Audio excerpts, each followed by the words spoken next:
अस्सलाम वालेकुम everyone and welcome back to my YouTube channel. भाई बेसिकली स्पार्क्स एक ऐसा ब्रांड है, बेसिकली पाकिस्तानी ब्रांड है और ये एक ऐसा ब्रांड है जो कि काफ़ी सस्ते फ़ोन लॉन्च करता है। पहले भी आई थिंक 2 से 3 फ़ोन लॉन्च कर चुका है 25-26 की प्राइस रेंज के आसपास, मुझे याद पड़ रहा है। जिसका design I think Samsung S22 ultra जैसा था, जहाँ तक मुझे याद पड़ा, नहीं थोड़ा बहुत चेंज था। तो पहले 2-3 फ़ोन ये लॉन्च करता है, बेसिकली पाकिस्तानी ब्रांड है। अब इसका एक नया फ़ोन है, रिसेंटली फ़ोन लॉन्च हुआ है, थोड़ा बहुत टाइम हुआ है, कुछ हफ्ते ही हुए स्मार्टफोन को लॉन्च हुए हुए, स्पार्क न्यू 11। तो लाइक काफ़ी अच्छा फ़ोन है ये। आई थिंक 27,499 में, सॉरी 999 बोल रहा हूँ, 499 मतलब 27,500 का ये लॉन्च हुआ है। और आज के टाइम पर आपको इजीली पाकिस्तानी मार्केट में ऑफलाइन और ऑनलाइन और मिल जाएगा आराम से। कुछ मैंने वेबसाइट ऐसी भी विजिट करी हैं जहाँ पर आपको ये स्मार्टफोन 29,000 का देखने को मिल रहा है। हालांकि इसकी ऑफिशियल प्राइस 27,500 है, 27,500 है। आप ऑफलाइन मार्केट विजिट कर लो, क्या पता इससे आपको और सस्ता मिल जाए डिस्काउंट के बाद। तो ऑनलाइन वेबसाइट से स्पेशली मैं आपको रिकमेंड नहीं करूँगा कि ऐसी वेबसाइट पर आप लोग धोखे भी होते थोड़े बहुत, लेकिन कंफर्मेशन नहीं है। लेकिन मैं अभी ये थोड़ी देर बैठे हुए वेबसाइट देख रहा था, वहाँ पे 29,000 का मिल जाता। खैर नो डाउट बेहतरीन फ़ोन है ये। 27,500 का फ़ोन काफ़ी बेहतरीन फ़ोन ये लॉन्च हुआ है स्पार्क्स की तरफ से, रिसेंटली लॉन्च हुआ है। और यार सारा कुछ जानते हैं स्मार्टफोन के बारे में, क्या इस स्मार्टफोन को लेना वर्थ इट है या नहीं है, या फिर किसी और फ़ोन को आप ले सकते हो इसकी जगह। सब कुछ बताता हूँ आज की इस वीडियो में। वीडियो को लाइक करके चैनल को कर दो सब्सक्राइब। हम बढ़ते हैं वीडियो को। सबसे पहले इसमें 2 कलर आते हैं और दोनों कलर आपके सामने स्क्रीन पर शो हो रहे होंगे, ग्रीन कलर और आई थिंक तो कि ब्लू कलर। ग्रीन कलर का काफ़ी ज़्यादा सेल होता है और काफ़ी ज़्यादा अवेलेबल स्टॉक में भी ग्रीन कलर ही होता है। अब क्यों, इसका जवाब मैं नहीं जानता। नो डाउट बेहतरीन डिज़ाइन है। डिज़ाइन इस बार कुछ हट के दी है। मुझे OnePlus 7T की याद आ गई जब इसका मैंने डिज़ाइन देखा। राउंडेड वो होता है ना, एक डिज़ाइन में कैमरा बम दिए इन लोगों ने। तो नो डाउट बेहतरीन डिज़ाइन है, कुछ यूनिक करने की कोशिश करिए। OnePlus 7T में बीच में डिज़ाइन था कैमरा बम का, इन लोगों ने साइड पे कर दिया है। बाकी अदर कंपनियों की बात करूँ तो उनसे हटकर ही इस स्मार्टफोन का डिज़ाइन दिया, जो कि काफ़ी अच्छा। बड़ी सी एक आंख लगी है, कोई बंदा दूर से देखेगा ना, देख बोलेगा सिंगल कैमरा है बड़ा सा। तो लाइक उस पूरे लेंस के अंदर ही सारे कैमरा था, डुअल कैमरा था, 50+50 मेगापिक्सल के आई थिंक 2 सेंसर हैं। आगे चल के कैमरास के रिजल्ट भी शो करवाऊंगा मैं आपको। नो डाउट बैक प्लास्टिक की ये बेहतरीन डिज़ाइन है। दूर से ऐसा लगता है कि गिलास की है, क्योंकि शाइनी शेड भी प्रोवाइड करता है। बहरहाल नो डाउट बेहतरीन डिज़ाइन है। डिज़ाइन के हवाले से तो एक वर्थ इट फ़ोन मुझे ये स्मार्टफोन लगा। हाँ, जहाँ तक कंटेंट वॉच करने की बात है तो हाइयर रिफ्रेश रेट देते या तो फिर IPS की जगह एमुलेट दे देते हैं, लेकिन स्टिल इसकी प्राइस काफ़ी मतलब सब कुछ कवर कर रही है। 6.52 इंच इसका IPS LCD पैनल है, 720p की रेजोल्यूशन है। इवन यार फुल HD प्लस की रेजोल्यूशन तो दे सकते थे स्पार्क्स वाले, इतना नुकसान नहीं होता। खैर मजाक कर रहा हूँ, बस यही डिस्प्ले है, IPS पैनल है। गोरिल्ला ग्लास की भी प्रोडक्शन है front end back I think so के। एंड्रॉयड 12 पर ये अपडेटेड होगा I think. Out of the box Android 12 के साथ ये लॉन्च हुआ पाकिस्तानी ऑफलाइन मार्केट के अंदर। देखो कंटेंट वॉच करने की बात है, इतना हाई लेवल का एक्सपीरियंस तो नहीं होगा। IPS पैनल है, 720p की रेजोल्यूशन वाला डिस्प्ले है, तो इन चीज़ों का अपने माइंड में रखना है। 6.52 इंच का डिस्प्ले, इतना बड़ा डिस्प्ले नहीं, लाइक हैंड 6.5 इंचज़ आप समझ लो, थोड़ा सा बड़ा फोन, थोड़ा सा लाइक हैंडी फ़ोन आप इसको बोल सकते हो। नो डाउट इसकी जो प्राइस है 27,500, वो इस हिसाब से अगर देखा जाए ना तो, और जो करंट सिचुएशन की जो क्रिएट हो चुकी है, जो करंट सिचुएशन, उस हिसाब से देखो यार 27,500 में स्पार्क्स ने फ़ोन लॉन्च कर दिया। पिछली आई थिंक एक रियलमी का C51 लॉन्च हुआ था, पता नहीं कौन सा लॉन्च हुआ था। मैं रिकमेंड करूँगा उस फ़ोन को आप डेफिनेटली कंसिडर कर सकते हो।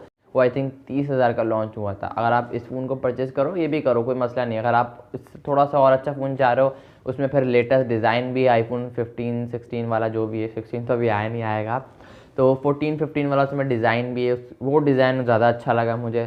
तो आजकल कंपनी को पता नहीं क्या हो गया यार, बजट के अंदर फ़ोन लॉन्च कर रही है। तो नो डाउट इसका भी डिस्प्ले सही है, बस प्राइस के हिसाब से थोड़ा सा ज़्यादा अच्छा हो सकता था।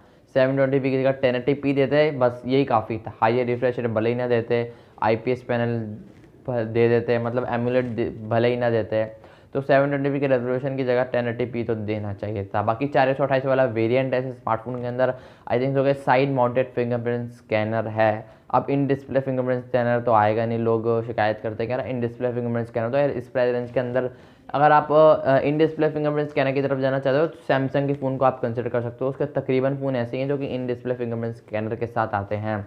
इसके सबसे बड़ा और सबसे जो मेजर प्रॉब्लम मुझे ये लगा, कुछ लोगों के लिए मेजर होगा, कुछ लोगों के लिए माइनर होगा और कुछ लोगों के लिए माइनर सा भी नहीं होगा प्रॉब्लम।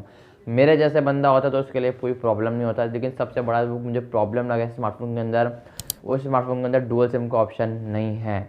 या तो आप देखो 4 128 वाला वेरिएंट आता है, अगर आपकी 128 GB भर गई 128 GB, तो आप इसमें मेमोरी कार्ड लगा सकते हो, लेकिन फिर आपको सिंगल सिम चलानी होगी।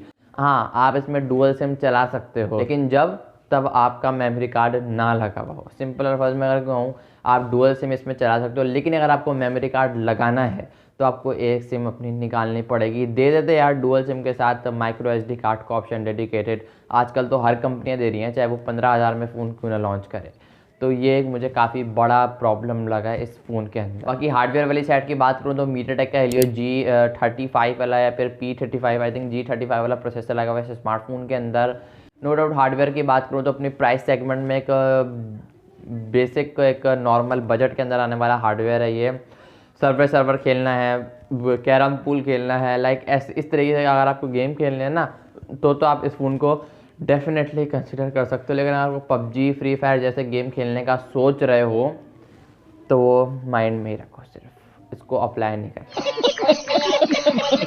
मतलब अगर 27,500 की नज़र से अगर देखा जाए तो एक बेहतरीन फ़ोन मुझे लगा ये स्पार्क्स Neo 11।